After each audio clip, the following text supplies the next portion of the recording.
Lads, do me a wee favour, hit subscribe now.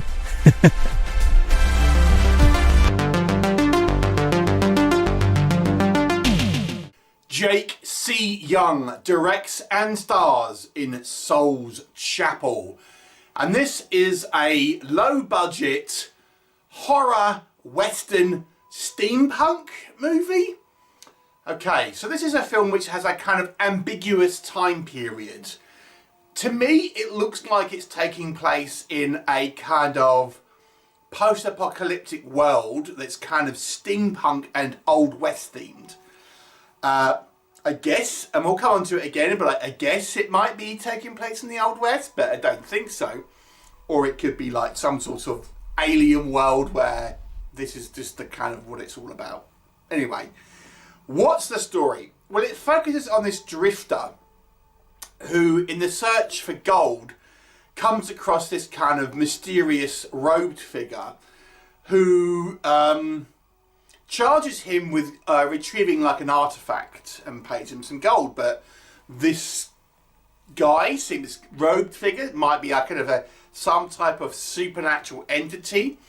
Our drifter soon ends up in this chapel and this small gathering of people. And there seems to be a variety of characters there that have their own stuff going on. And there may well be a kind of supernatural element sort of going on. What will happen? You'll have to watch the movie and find out. So, this is obviously a extremely low budget movie. So we have to have those expectations in place. Let's discuss what I think works in this movie's favour. This movie's whole thing, I think, is trying to build up a sort of creepy atmosphere, and I think this is probably the movie's biggest strength, is that it has this sort of weird sort of uncomfortableness about it, where everyone here seems a little off kilter. What's kind of going on? Are we in purgatory? Is everyone kind of, who they say they are, things like this. This kind of ambiguous time period where we have elements of sort of science fiction or steampunk look. There's like lots of goggles, lots of kind of like sort of steampunk looking guns and sort of other kind of regalia. But other than that, there's a lot of kind of dress in this kind of the Old West style as well. So it has this kind of mishmash of both.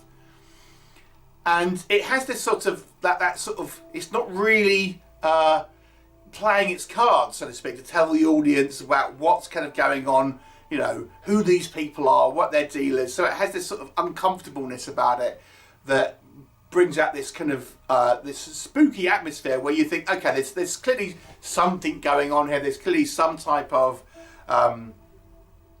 event or kind of like some sort of paranormal phenomena or something like that, where the movie is kind of playing its cards slowly to try and keep you at an arm's length as an audience. And the movie does have this kind of like slow, creepy atmosphere because of this. The movie is very slow paced and relying a lot on kind of character work and an atmosphere. And I do think it does somewhat succeed in regards to having a kind of this, as I say, this very off-kilter atmosphere, which I think works for this sort of strange setting that the movie finds itself in. Because the movie is not an action movie or not really a scary movie in any sense of the words, it really does rely on the characters, and there are some interesting characters here.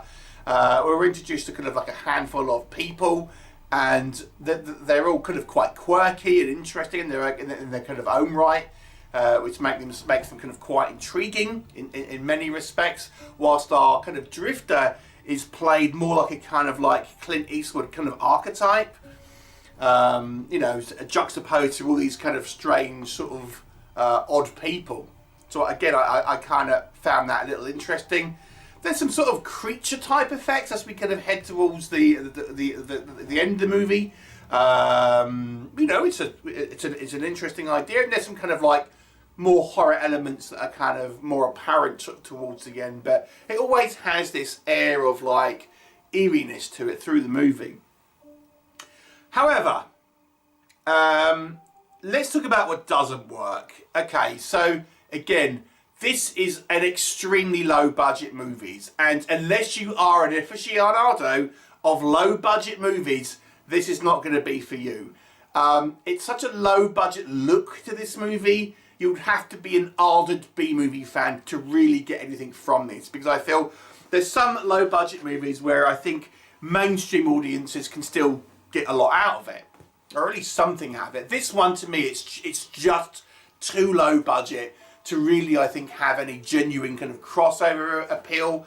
So let's say you are, you know, a fan of low budget cinema. What then? What can we say at that point? The movie is incredibly slow. It's nearly purely dialogue driven.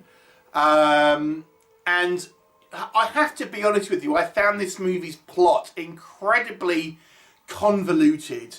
Everyone here talks in a kind of like a mysterious way, and we're kind of going to have this kind of this very unnatural sounding dialogue where it's very cryptic.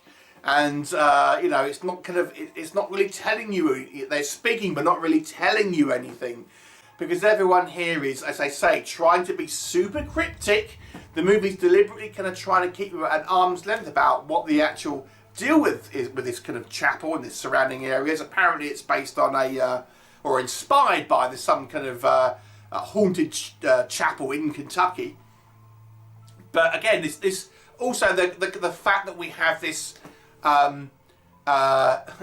ambiguous time period. Let me just go into that a little bit. I'm not quite sure if this movie is trying to be like an ambiguous time period, or if it's just terrible at getting props. I have to say. At one point we see someone talking against like a wooden slats, and there's like a barcode on it. So, well, you know, that's either a terrible mistake, or we are talking like in a kind of a futuristic society, and then they've got these like plastic, I mean, they look like plastic water pistols, but they're kind of like steampunk looking. Everyone's kind of wearing, say, goggles and stuff, but it all looks really cheap. And as I say, the dialogue here is just, it's just so unnatural sounding. And I think it's meant to be, as I say, cryptic, mysterious, and you know, vague about what's kind of going on, but it just doesn't carry you on as a sort of any real interest, because it's so unnatural sort of sounding, and not in like a creepy way, and just a kind of like, this is terrible dialogue way. The acting isn't much better either, I have to say. The majority of the cast here's line delivery is lacking. There's a couple that are maybe better than others, but for the most part, the delivery here is just lacking. And because it's such a dialogue-driven movie, most of the kind of the plot is just delivered by dialogue. A lot of exposition, and never really having much kind of going on screen really until the end. And even then, it's kind of very sort of like low energy and stuff like this. And there's lots of talk about the war. And again, it never really tries to define what they're talking about. Is it like the American Civil War, or is it some type of post-apocalyptic? Again, it's trying to be too vague for its own good, I think. It wants to have its cake, be mysterious, but also intriguing. And it's mysterious, but frustrating. I have to say, I kind of lost interest in this movie, as I was just like, I'm really disengaged with this movie. It just isn't drawing me in as a kind of like an interesting narrative. I mean, they try to have these quirky characters, but they're so sort of like deliberately vague and mysterious that you just can't connect with them. And even this kind of like washed out look that this movie has is just very bland to look at. I've got to say, this movie I think had some interesting ideas perhaps. Yeah. Not one for me, I'm afraid. Have you seen it? Would you see it if you were a low budget movie fan? Let me know your thoughts. I look forward to seeing you next time. Avengers assemble on a sidewalk. Riveting. Wow, this is so cool! Stay alert, team. Let's move out.